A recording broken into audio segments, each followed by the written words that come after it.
Essentialism is not about how to get more things done. It's about how to get the right things done. It doesn't mean just doing less for the sake of less either. It is about making the wisest possible investment of your time and energy in order to operate at our highest point of contribution by doing only what is essential. Hello, my friends, and welcome to episode 19 of What's Tom Reading. I'm Tom, and the quote you just heard was from the incredible book, Essentialism, The Disciplined Pursuit of Less by Greg McKeown. This book is all about finding the right things to say yes to and the right things to let go of. If you've got a little too much on your plate, or you just like to learn a trick or two on how to best manage your time, you'll love this book. Thanks for listening, and enjoy the show.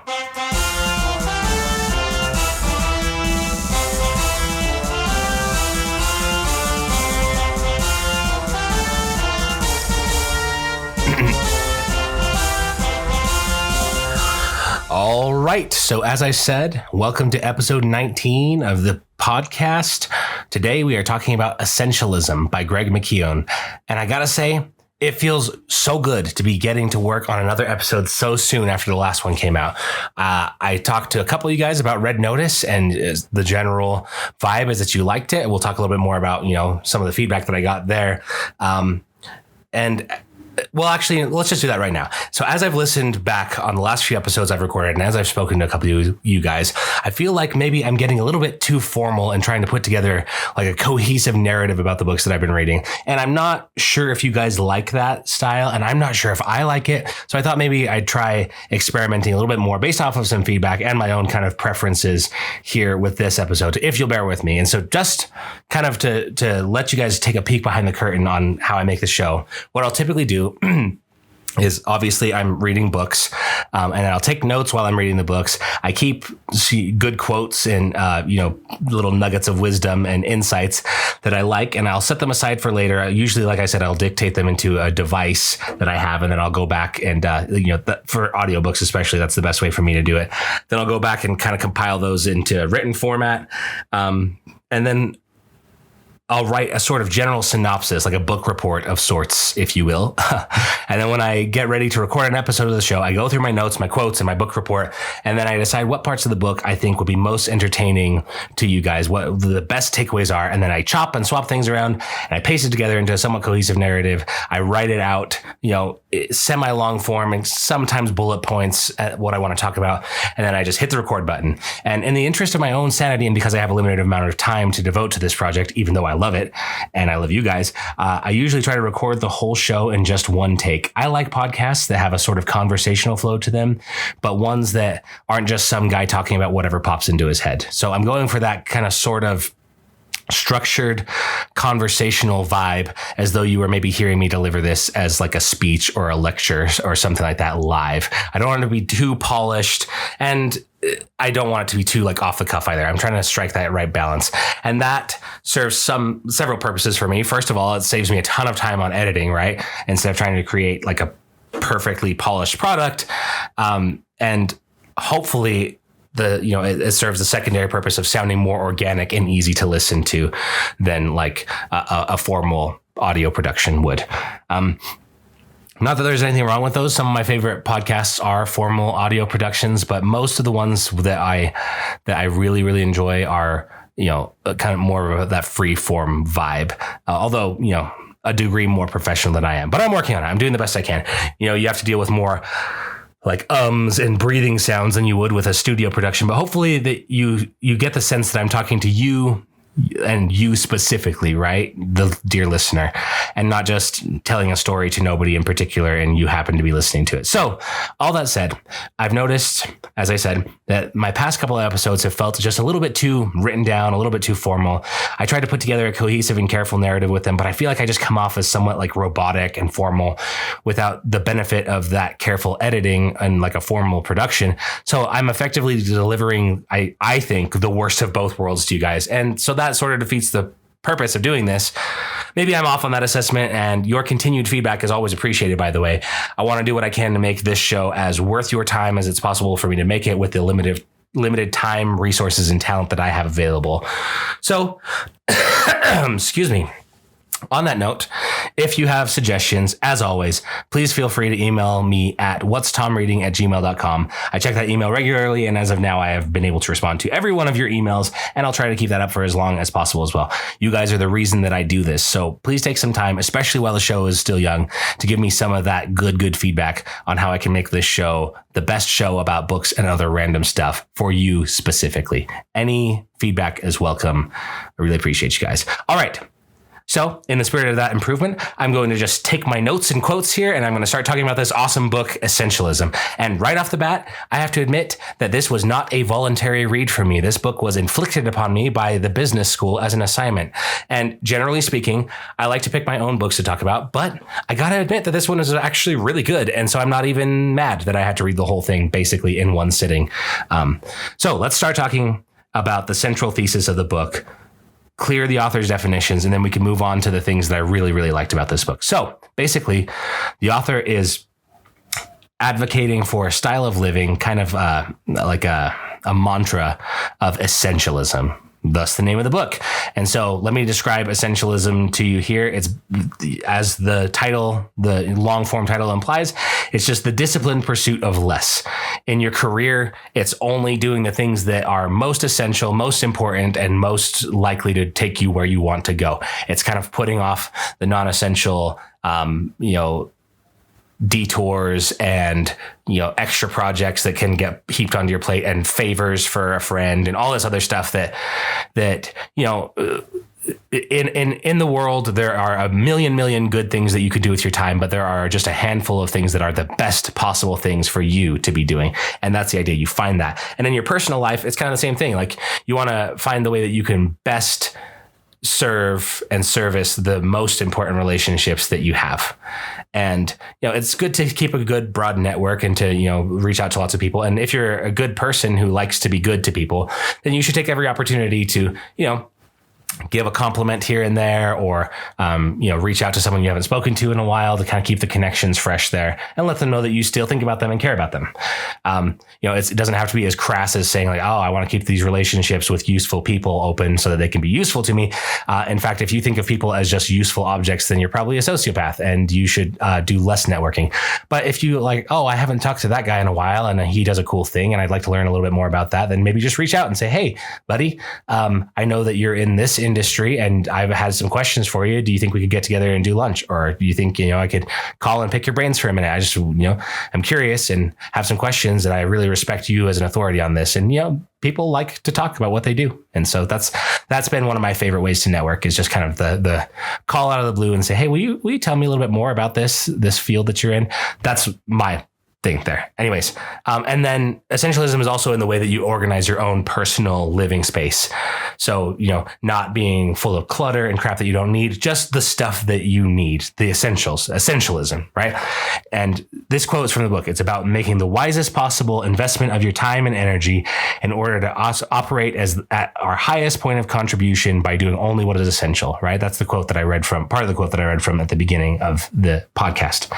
So, there's this, in the spirit of non-essentialism here, is kind of a way to illustrate what essentialism is. And then I'll just kind of start plowing through the book. There's this sort of toxic idea floating around the world that we ought to just wear ourselves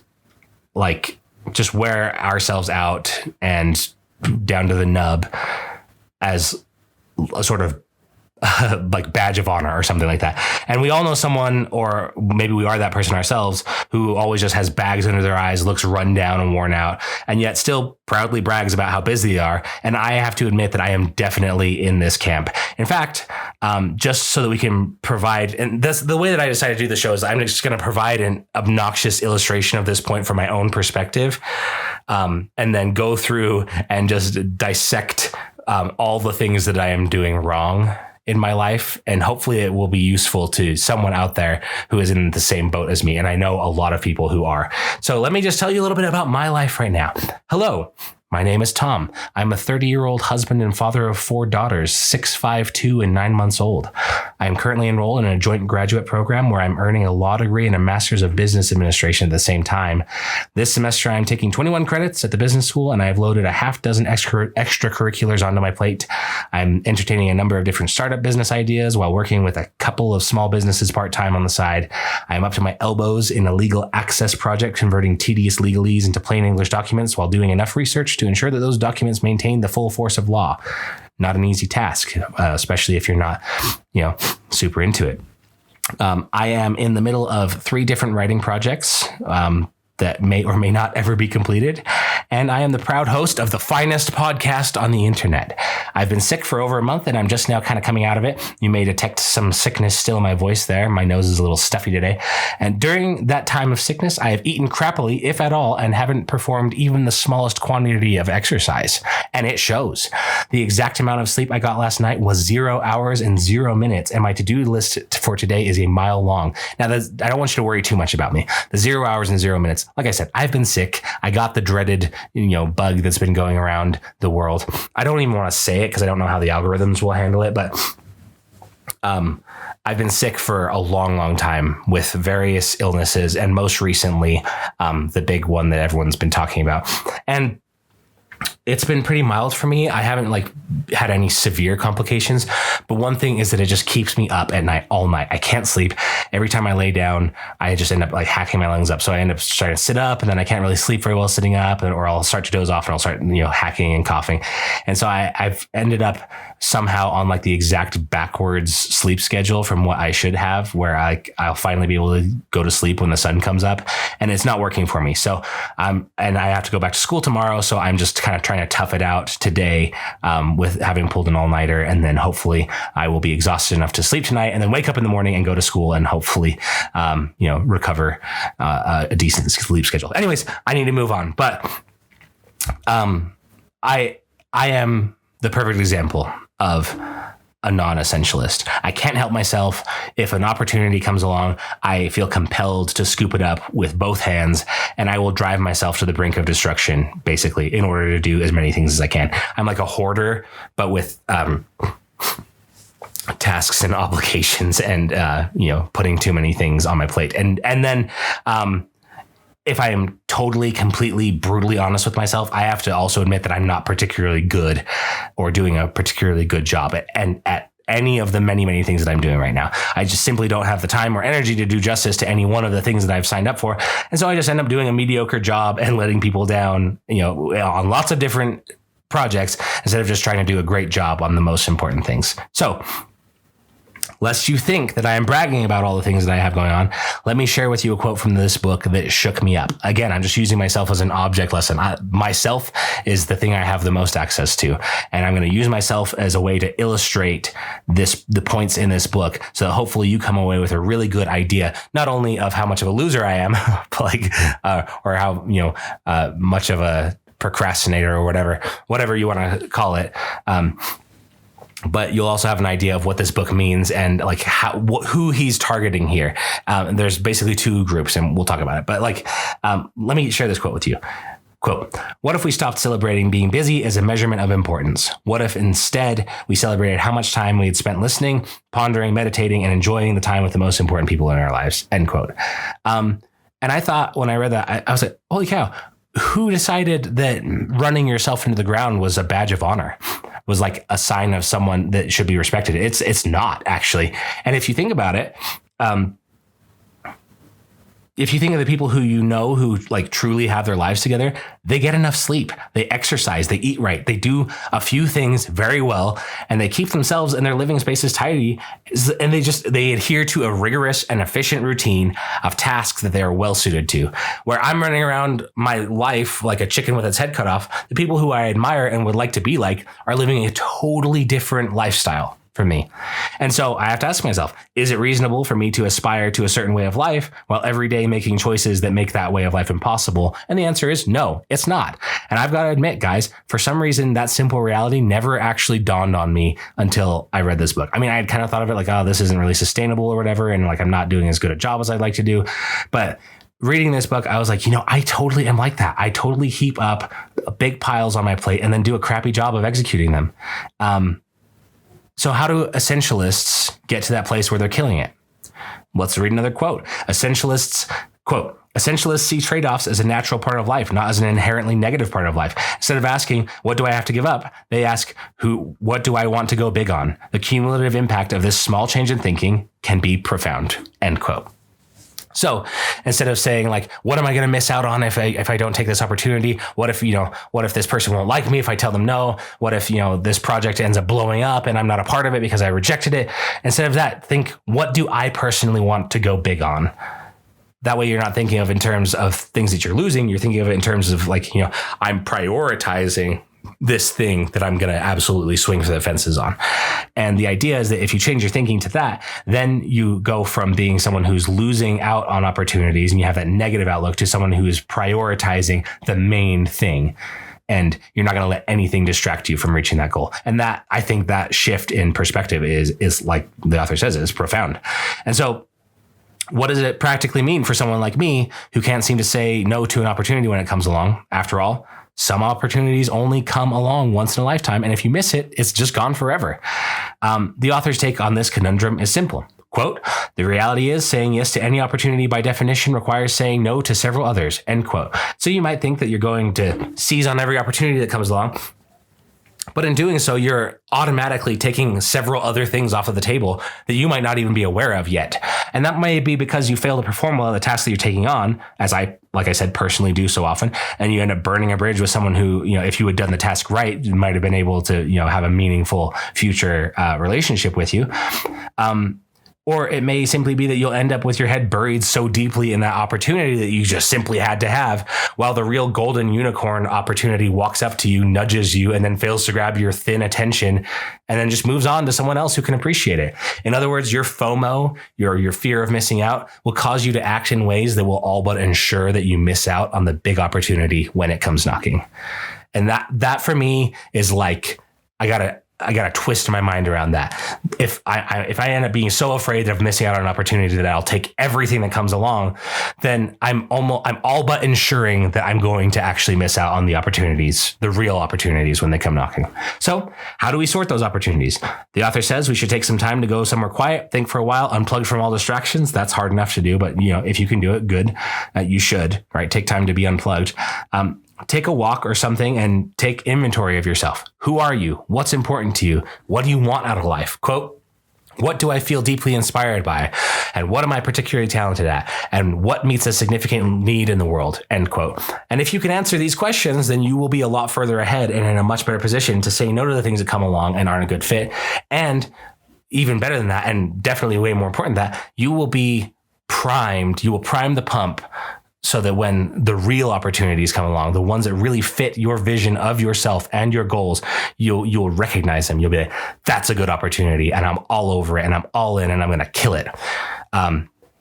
The author quotes somebody, he didn't say this himself, but he's quoting somebody else who says, if it isn't hell yes, then just go with no, right? If it isn't an absolute yes, then it's a no. And you use this 90, like rank things in importance from 0 to 100. And then anything that's below a 90, just don't do it. You want to spend your time and your life on the 90 plus importance things, and then let those 60s and 70s just fall off. Somebody else will deal with it or it won't get dealt with, but it doesn't matter if it doesn't get dealt with. It's a 60 and a 70, right? If it's not important, don't do it. Focus on the things that are truly important to you. And then that will help to give you like a good idea of what your proclivities and what you want out of life are. Right. And it might help because a lot of us say, well, I'm just taking my medicine. I'm just doing these things because I have to do them. And you might feel that way about certain aspects of your life, but maybe experiment with it and say like, is this a 50 or a 60 or a 70 on importance? And then just let it slip for a little while and then see if it rises in importance and it's like, oh yeah, that was actually really important. Then jump on it, get back on it and take care of it. Right.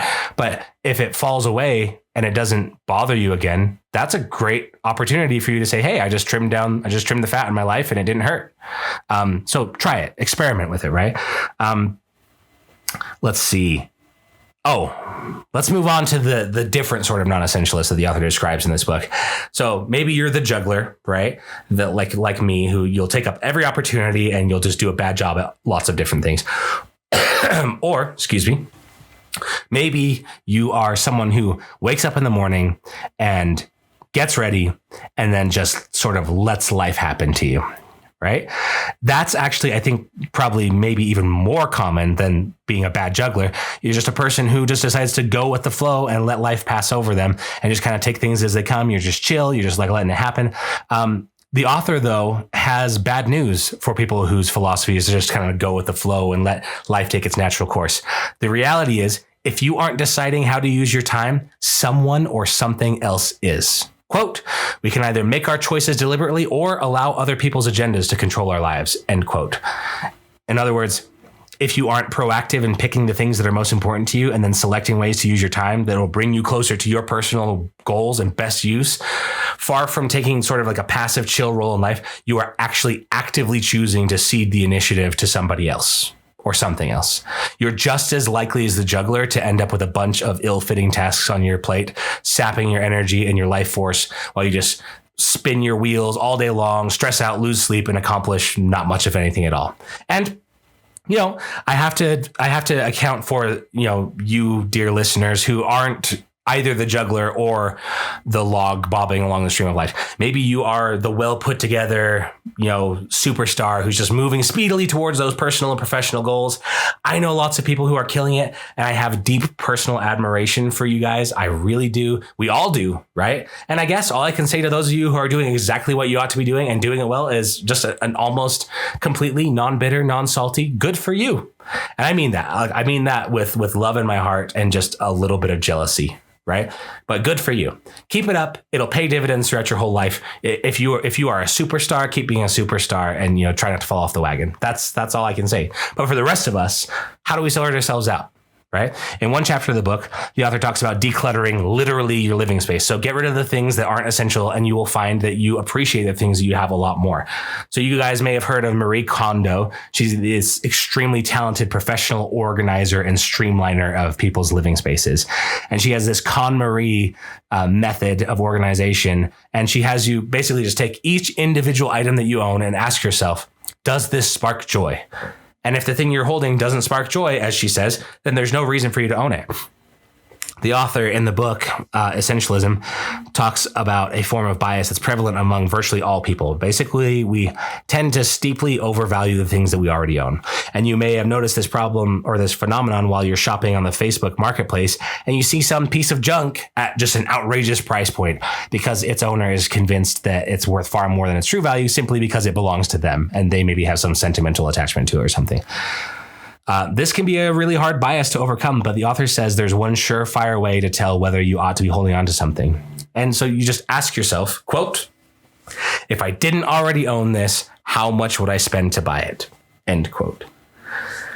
Now, we all need to be careful not to fill our lives up with useless crap and clutter. By asking yourself how much you'd pay for the junk that is filling up your spare room right now, you quickly come to some sad realizations about how valueless so many of the things that you're keeping in your life are. As the author says, you cannot overestimate the unimportance of practically everything, right? If it isn't essential, why are you giving it some of your precious living space? You may not believe it, but you'll be happier when it's gone. Imagine if everything that you owned sparked joy and held a place of essential importance in your life, a status of actually being worthy and worthwhile, totems of some kind that are useful to you and that add value to your life. If everything that you owned was like that, wow. I mean, and it goes against the grain, right? After all, we've been raised in a society that values consumption and the ordering of items off of Amazon for that sweet, sweet endorphin hit when you see a special wrapped present just for you on your doorstep. The author gives a thought on that as well. And this is one of my favorite quotes from the book. And I've heard different takes of this quote, but I really like his version. So, quote, what if society stopped telling us to buy more stuff and instead allowed us to create more space to breathe and think? What if society encouraged us to reject what has been accurately described as doing things we detest, to buy things we don't need, with money we don't have, to impress people we don't like? End quote. If you apply the same principle to the opportunities that come sweeping into your life on a daily basis, take the same approach. Instead of asking, quote, how will I feel if I miss out on this opportunity?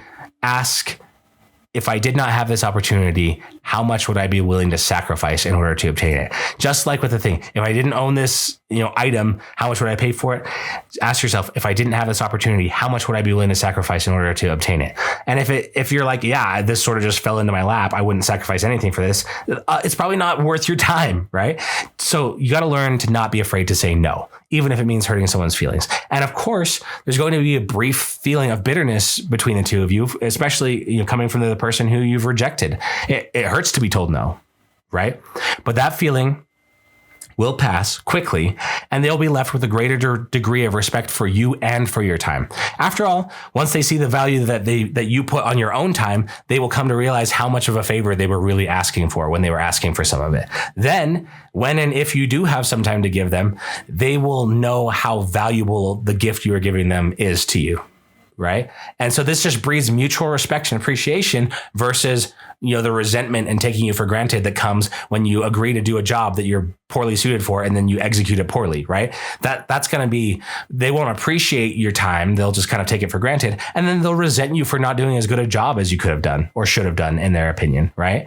And so for those of you out there who listened to this and thought, wow, I am a hot mess and my life is a disaster zone and I spend all of my time running around in circles, poorly administering to the million tasks I took on for myself, while also engaging in the bizarre daily ritual of putting the same pieces of clutter away over and over again, while adding more and more clutter into the mix, as though I were in some sort of deranged crap worshipping cult, slowly but surely drowning myself in a teeming mass of things that I do not want, while I accomplish nothing noteworthy and doom myself to a life devoid of satisfaction and a death that leaves a million things undone and a million dusty pieces of clutter for my loved ones to throw away and a legacy of flakiness, unreliability, and messiness. If you're thinking that, like I am right now, I have a small comfort for you. If you're hearing this and you decide that you want to make a change and you need to make a change, it is totally within your power to make that happen.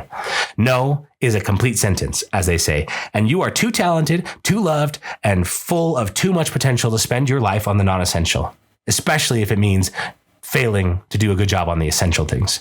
So if you, like me, have to dig yourself out of a non-essential way of life, that can be painful. It might mean finally putting a bullet in those projects that have just been limping along. It might mean filling a dumpster with all of the crap in your life that you don't need. It might mean disappointing some people who you have made commitments to. You got to brace yourself for the embarrassment and then get on with it. As the author says, there should be no shame in admitting to a mistake. After all, you're really only admitting that you're now wiser than you once were. And there's a certain zen to accepting that time flows forward and the opportunities that you pass on are like sticks in the stream floating by, right? Rather than trying to cling on to every opportunity, maybe it's best that you just focus on what's true and real and genuinely important to you. And the things that you're good at, right? Do only the things that you're best suited for and only the things that are essential to take you to where you want to go. If life is like a stream flowing ever onward, then maybe we can all take a little comfort from that old Greek philosopher Heraclitus the Obscure. Cool quote, right? Who said, "No man ever steps in the same river twice, for it's not the same river, and he's not the same man." Get used to letting things pass you by, like the sticks in the streams. Focus on growing yourself by doing what you're good at and only what's essential. And that way, when the golden opportunities come floating along, you will be perfectly poised to pounce on them and make it happen. So that's it for the things that I liked about the book. Tried to include a lot of quotes, a lot of the main wisdom. I tried to make it applicable by showing examples of ways that I personally am failing to use them. Hopefully that was useful to you guys. Hopefully you're able to apply these principles to your life in some way. I think most people have something that they're doing right now that they probably shouldn't be doing, right? Something that is a 50 or a 60 or a 70 in the rank of importance that could just be left alone for a little while. Just put it away for now. And then if it just quietly goes off into a corner and dies and it doesn't change your life, then you can just know that, oh, wow, I was wasting my time on that and it wasn't a big deal. There's probably a lot of things in your life that are like that right now that aren't worth your time. And here's kind of the scary part for me. There are a lot of things that you could be doing right now that you aren't even aware of because you filled up your plate too much. right? It's like we're in the all you can eat buffet of life, and you went and piled your plate high with, whatever food that you didn't feel anything for. And then you get to the very end of the line and you're like, oh man, there's the prime rib and I don't have any space on my plate for it. And so you gotta just kind of go. Or worse, you didn't even notice the prime rib. You went down and you ate your first plate and you came back. Oh man, I'm sounding like a real fat guy right now. You came back and you see the prime rib and you think, oh man, I'm already stuffed with, microwaved macaroni and cheese or something, right? Like don't be that way. Go and survey your full array of options, find the prime rib and eat it and enjoy it specifically, spare yourself the microwaved mac and cheese of life. Wow. That's wisdom right there. So this book, loved it, full of wit and wisdom. I like the author's style of delivery. It almost reads like a sort of like tome of meditations where you could read it again and again for like the daily affirmations or whatever that you could read, to try and be better at being an essentialist. And I highly recommend it if you're a person who's looking to make some changes in your life. That's it. Let's move over to the science corner.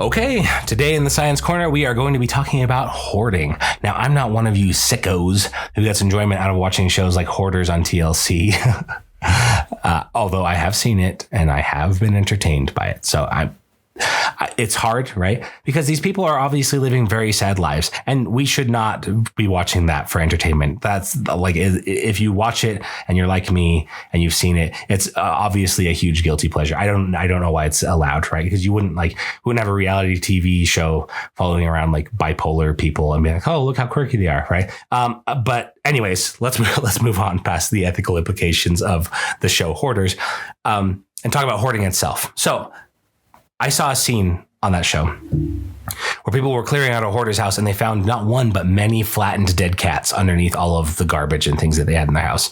And hoarding is a really big problem. And it's kind of taking this non-essentialist material lifestyle that we talked about from the book to the absolute extreme. Now, nobody knows what exactly causes hoarding, but supposedly having a predisposition towards indecisiveness and then experiencing some sort of life trauma seems to be a trigger for some people. They feel like they're going to need something at some point in the future, and then they justify holding on to absolutely every item that comes into their life. They often meticulously sort and hold on to items that most people would consider literal garbage. And this can lead to unsanitary, unsafe conditions. And in extreme cases, particularly when there are animals involved, the home of a hoarder can become a severely unsanitary place as like rot, death, decay, mold, animal waste, food waste, and trash just piles up to severe levels. The hoarder has nowhere to go. And then fire and carbon monoxide risks can become severe as well. And so as I said, nobody's quite sure what causes hoarding, but most of us will be familiar with at least a small amount of that feeling that holding on to something that most people would consider objectively useless, but you hold on to it because you're worried that you might need it later and then not have it. And if you're rational about this, then you know that you're never going to use those wire hangers that you have shoved behind your dresser because you saw them and thought, oh, wow, it's been a long time since I've seen wire hangers made out of wire. Hangers are almost always plastic now. I better keep these wire ones just in case. Right? I mean, who would do that? Oddly specific example, right? Anyways, this has been the Science Corner. Let's move on to the History Corner.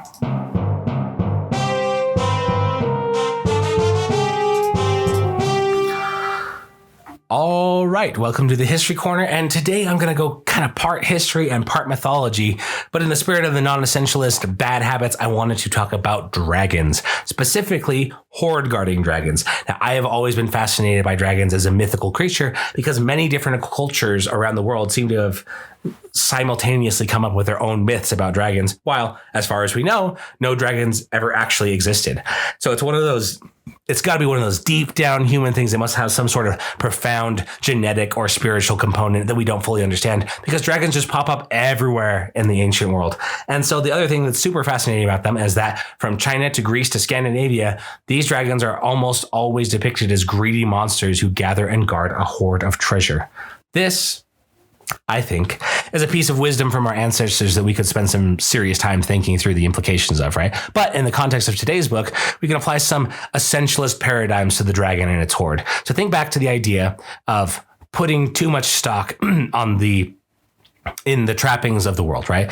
Gathering things to make yourself happy. And then before long, you're living a life that's just centered around those things, performing an endless series of tasks in order to preserve this eclectic mess that you've made for yourself. And so in order for us, so like if our focus is on these non-essential things, even the valuable non-essential things, right? Like gold and precious stuff that dragons are guarding or whatever, we sort of risk turning ourselves into these monsters of myth that so many of our ancestors told stories about, right? Is it possible that the dragons were always a metaphor for a vile and wicked disposition towards material things and the propensity for individuals to eventually become slaves to these material masters that they chose for themselves?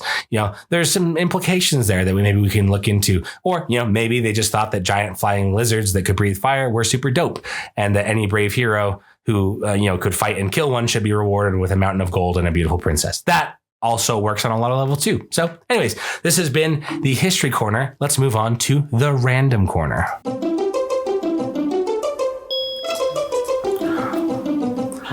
Welcome to the Random Corner. In this segment, I'm going to break away from this book and into another one. I'm not going to spoil it since this one is coming soon in a future episode, but I learned something valuable about the power of saying no when starting a negotiation. So no, for some people, is final, and they quit without taking it further. And you can be relieved if you want to, because they aren't going to be pestering you and they didn't care about the project enough to nag you anymore about it. So just rejoice, right? For you have been spared the prospect of wasting time on something that neither you nor they care that much about. If, on the other hand, you say no and that prompts them to dig in and nag about it and push back on it, maybe you're encouraging them to reevaluate and come at you from a different angle. And maybe you might be getting somewhere together. Maybe they'll sweeten the deal a little bit and you'll both come to a better understanding of just how much the project is worth to both of you. Maybe your rejection will force your counterpart to do a better job of describing the value that the project will bring and fleshing out, the task itself and bringing more to the table for both of you. And so maybe in so doing, you can end up collaborating on and designing the parameters of this task and make it better and more efficient. In any case, it sort of sounds like there's no real downside to saying no to a walk-in opportunity, almost just by default. Someone comes on up to you and says, "Hey, can I interest you in this, mundane task?" Just be like, "Nope, sorry." And they'll be like, "Well, hold on. And hear them out, right? Here's the value of this. Here's what we can do together. Here's the future prospects that I see for this. Here's how I'm going to help contribute to it. Here's, you get this, back and forth, right? Or, if you just say no and they go, want, and then just walk away, then you're freed from a task that's mutually pointless, right? Or you and your counterpart, you can engage in some serious back and forth about what truly makes this project worthwhile. And at that point, you will both be in a better position to either you'll be in a better position to double down on that rejection and be like, I appreciate your effort. I appreciate your earnestness, but it's just not for me. And then they will have felt like you've kind of heard them out. And then it's a firm no. Then it's a final, I know all of the things that you're trying to tell me. I'm still not interested in it. Or now that you have more information and now that you guys have worked on the project together a little bit more and hashed out the specific details, maybe you can take the project on under more favorable terms and with a sort of better mutual understanding of what's expected and just kind of take it on as a trial basis and see how it goes. It takes tact to say no in a way that doesn't burn bridges, but the power and potential relationship building that comes from a well-placed no cannot be overstated. Okay, this has been the Random Corner. Let's head back to the main review.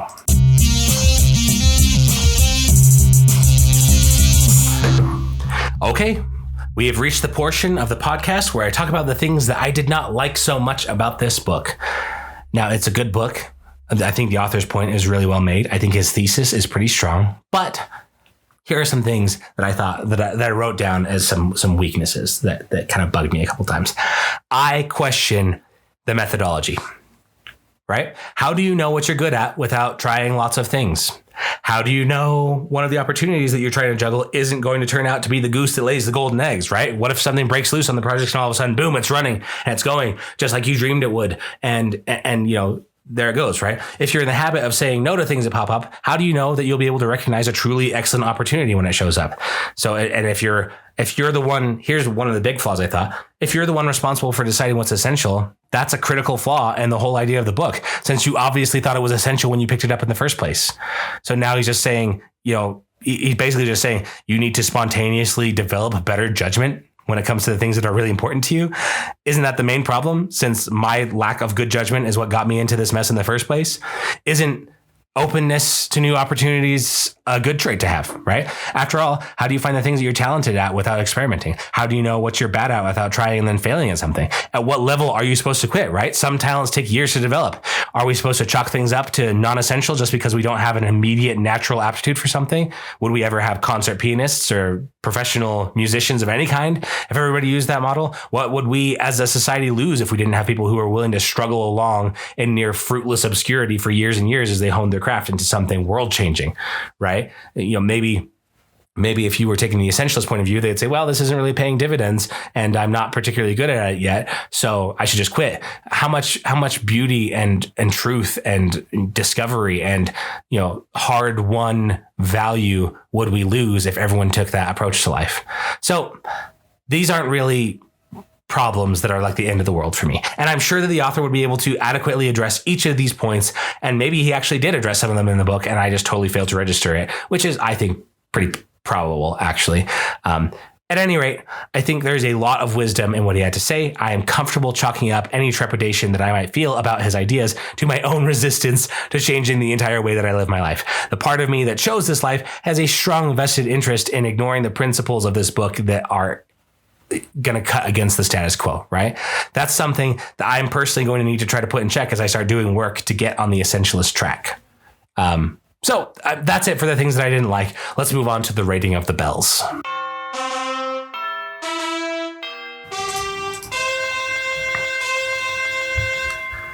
This is a 4-bell book. I know that that's my most common rating, but you have to acknowledge a certain amount of selection bias here. I mostly pick books that I know I'll be into and that I'm excited to read. This one was picked for me, and as a stroke of luck or by the wisdom of my professor, it was excellent. I highly recommend it. It made me think, and at the end of the day, that's what's most important when you engage with a book. So that's it. I recommend that you get this book. I recommend that you read it. I recommend that you apply the principles of it to your life.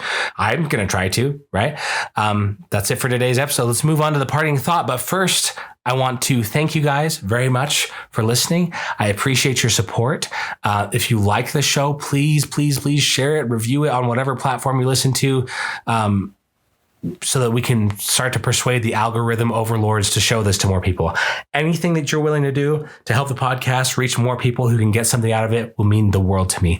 If you decide that you want to be just totally next level on supporting the show, you can head over to my Patreon page. The link will be in the description wherever you're at, and sign up to give a couple of bucks to help me keep buying books. This is an expensive hobby. It's extremely rewarding, but I really appreciate those of you who have already taken the time to, maybe share this with a friend or go over to the Patreon page or whatever it is, whatever support, even if it's just a little bit of feedback or, something to know that you're out there and that you heard this and that you got something out of it. Any support at all, it means the world to me. I appreciate you guys so much.